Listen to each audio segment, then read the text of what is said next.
네, 전국에 계신 설춘환 온라인 스터디반 여러분, 반갑습니다. 네, 저는 설춘환 교수입니다.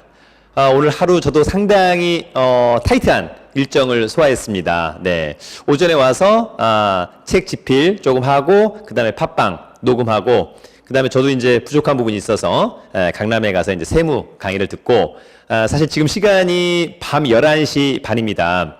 지금 이제 녹음을 지금 또 하고 있는 거죠. 자, 이번 주 동영상 마지막 타임은 권리분석 체크 공적 장부와 관련된 내용입니다. 어떤 부분들을 좀 체크해야 될까? 장부 중에 첫 번째는 등기사항 전부증명서, 저희가 등기부라고 하는 것 있고, 그 다음에 토지대장, 그 다음에 건축물 대장, 그 다음에 토지이용계획 확인서, 그 다음에 지적도, 이런 것들을 여러분들이 잘 읽을 수 있고 이해할 수 있어야 한다. 이렇게 좀 정리하시면 좋은데, 실제 권리분석의 거의 뭐 한 90% 이상은 사실 뭐 등기부라고 해도 거의 과언이 아니지 않나 이런 생각이 듭니다.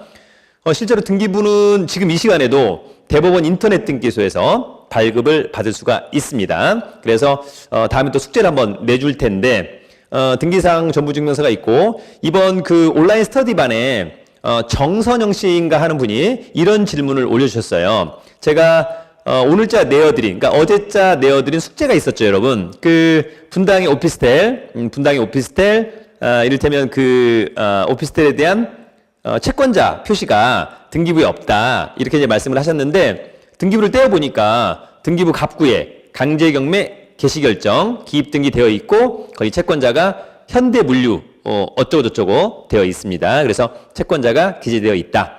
또 하나는 오피스텔 금액이 약 1억 9천만 원인데 이번 최저가가 좀 떨어졌잖아요. 그럼에도 불구하고 청구 금액은 3억 원.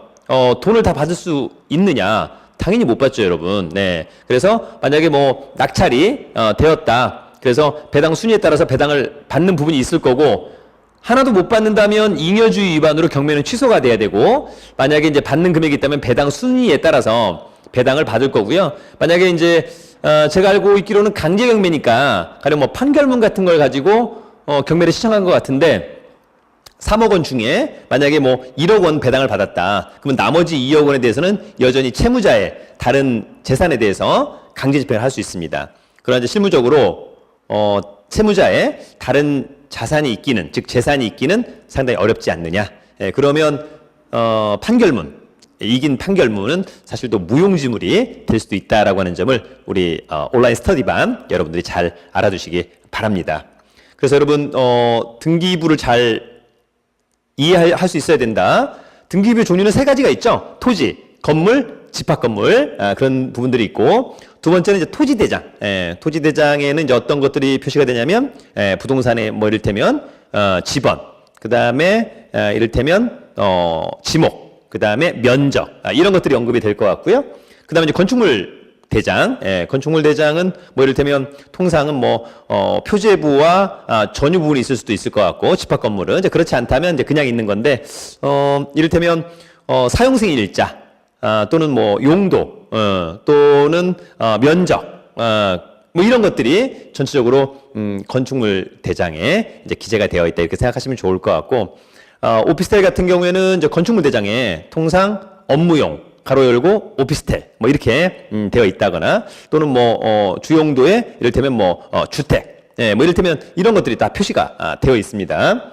건축물 대장에서 조금 조심해야 될 것은 위법 건축물이 있다면 항상 원상복구를 해야 된다라고 하는 점을 우리 온라인 스터디반 여러분들이 좀 알아두셨으면 좋겠다, 이런 생각이 듭니다.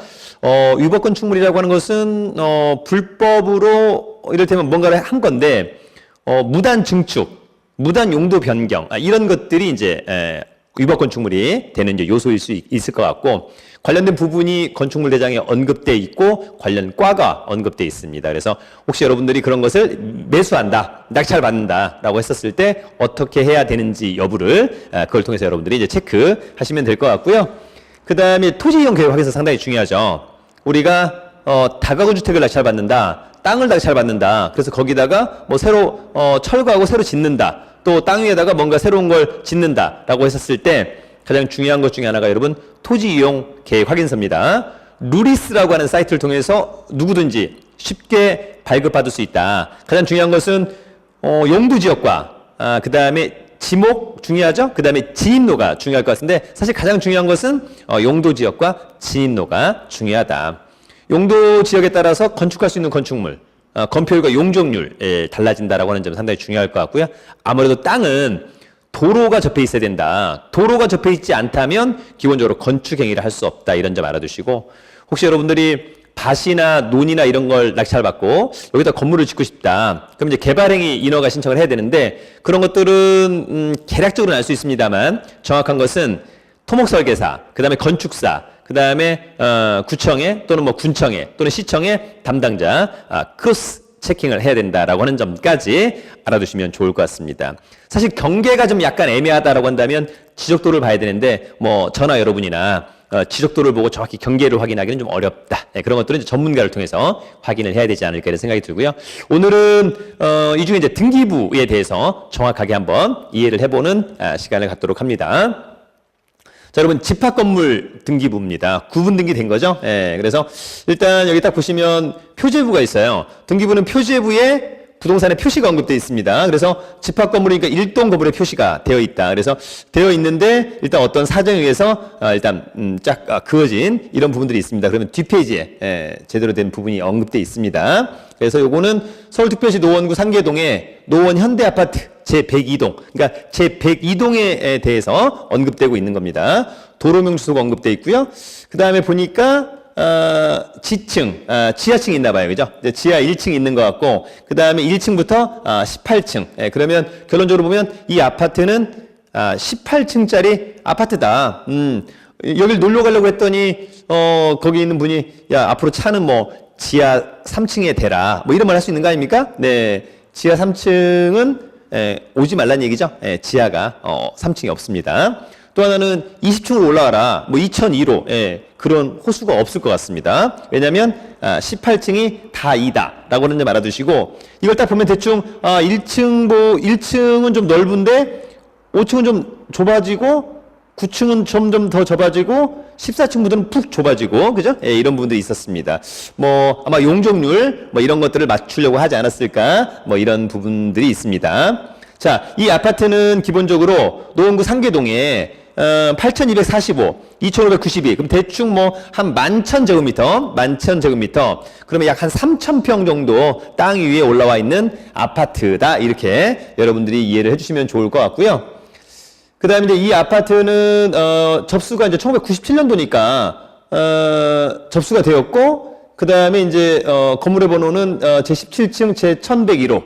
그 다음에 철근 콘크리트 벽식 조고, 이건 전용 면적을 얘기하는 겁니다, 여러분. 그래서 84.78 제곱미터다라고 하는 점. 우리가 여러분 국민주택 규모 85제곱미터 이하.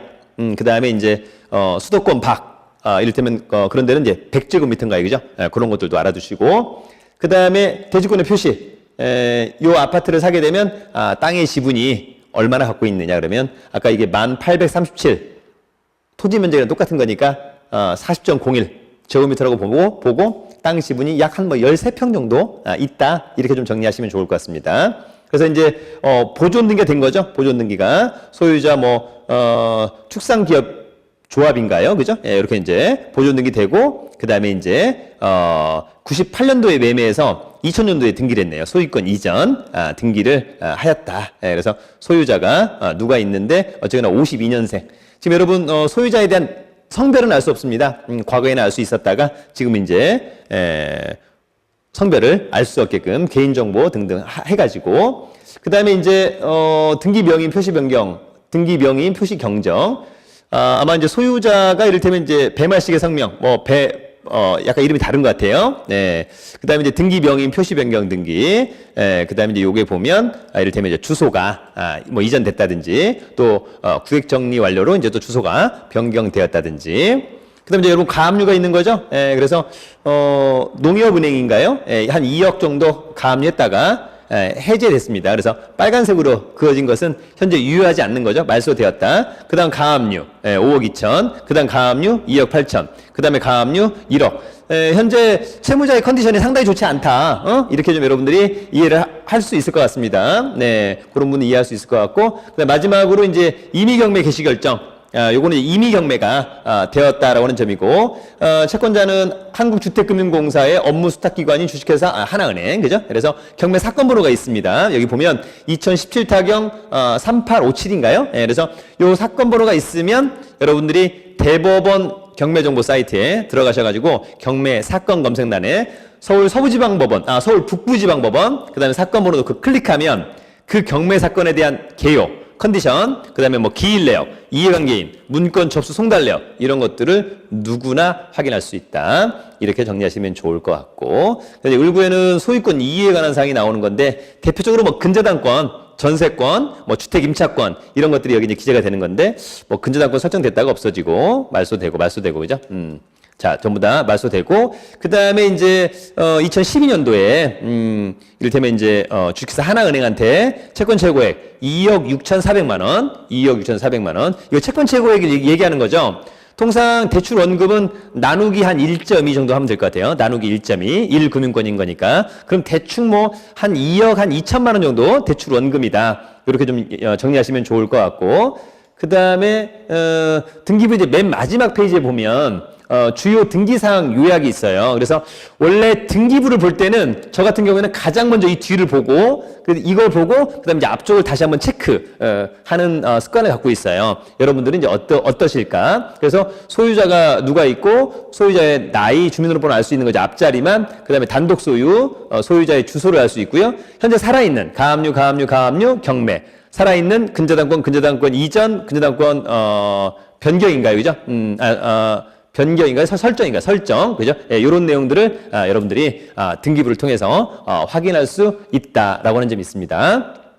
다음은 토지 등기부예요. 거의 비슷한 거죠, 패턴이. 그래서, 표제부에는 토지의 표시가. 그래서 서울특별시 강서구 개화동 산 어쩌고저쩌고 지목 임야 3,669제곱미터. 그럼 약 한, 1,000평 정도. 소유권에 관한 사항. 그래서 광모 씨가 매매했고, 그 다음에 광모 씨가 이사해서, 소유자의 주소를 갖다가 변경했고, 그 다음에 이제, 소유권을 갖다가 증여로, 변경했다라고 하는 점이 있습니다.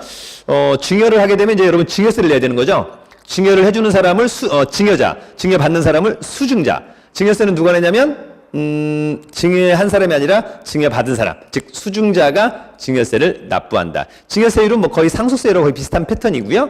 그 다음에 우리가 양도를 해서 양도 차익이 나면 양도세를 내야 되는 건데 양도세는 이제 통상 양도인이 납부한다. 이런 부분까지 알아두시면 좋을 것 같고, 자, 그 다음에 이제 마지막으로 건물 등기부죠. 그래서, 경기도, 파주시 야당동에, 그죠? 그래서 1층짜리 단독주택, 1층 45제곱미터. 그러니까 요거는, 단층짜리, 주택이구나. 이렇게 알 수 있을 것 같고, 그 다음에 소유권 보전되어 있고, 그 다음에 이제 항상 등기 명인 표시 변경 등기, 이제 주소 이전하면, 그 다음에 이제 압류. 파주시에서 압류했네요. 파주시에서 압류한 거니까 지방세를 안 냈다. 대표적으로 재산세나 취득세, 뭐 이런 것들을 안 냈다는 거죠. 만약에 권리자가 파주시가 아니고 파주 세무서다. 그러면 국세를 안 낸 거죠. 양도세, 종부세, 증여세, 상속세 이런 것들이 있는 거죠. 그러는 가운데 파주 어떤 협동조합이 임의경매를 신청했네요. 그죠? 그래서 여기 여러분 파주시니까 일산과 파주는 관할 법원이 고양지원. 그래서 고양지원에 경매 사건 번호가 있다라고 하는 점. 또 압류. 파주시 지방세를 체납한 부분이 있었다라고 하는 부분들이 있었습니다. 저희가 이번 시간을 통해서 어떤 권리 분석을 할 때 어떤 공적 장부를 봐야 하는지에 대한 부분을 언급했고요. 그 중에서도 대표적으로 등기부를 좀 알아봤습니다. 그래서 여러분들도 등기부를 또 많이 떼보시고 발급 받아보시고 그 다음에 등기부가 어떻게 구성되어 있고 어떠한 리스크가 있는 것인지에 대한 부분을 잘 이해하여야 한다라고 하는 점이 중요할 것 같습니다. 이 수업을 들으신 다음에 여러분들이 실제로 관련된 좀 등기부를 한번 좀 떼어 본다든지, 그죠? 요런 내용들을 한번 좀 잘 이해하시면 좋을 것 같고, 어쨌거나 강의를 다 들으셨다면 항상 요약하는 습관. 예, 그래서 그 요약한 습관을 저희 네이버 카페 설춘환 캠퍼스의 멘티들의 숙제방에도 다가도 올리셔도 되고요. 그렇지 않으면 저희 카페의 카테고리에 이런 내용은 이런 데도 좀 한번 올려주면 다른 회원들도 조금 도움이 되겠다, 이런 부분들에 대해서 조금 베풀면서 살면 어떨까, 이렇게 지식을 나누는 것도 상당히 보람차다, 이런 생각이 듭니다. 아무튼 이제 여러분 조만간 또 설날이 또 다가오잖아요. 그래서 아직 뭐 새해가 다 지나진 않았습니다만 새해 복 많이 받으시고, 어쨌거나 탄탄한 이론과 탄탄한 경험, 탄탄한 실천력을 가져야 한다. 오늘도 저는 3자를 외치는 거죠. 네, 자생력, 자존감, 자신감. 그래서 그런 또 좋은 기운이 있다면 또 집에다가 또는 밖에서 또 많은 분들에게 또 좋은 길을 줄 수 있는, 그래서 많은 분들이 저 사람과 좀 인맥을 맺고 싶다, 친해지고 싶다, 그런 사람이 되기를 기원합니다.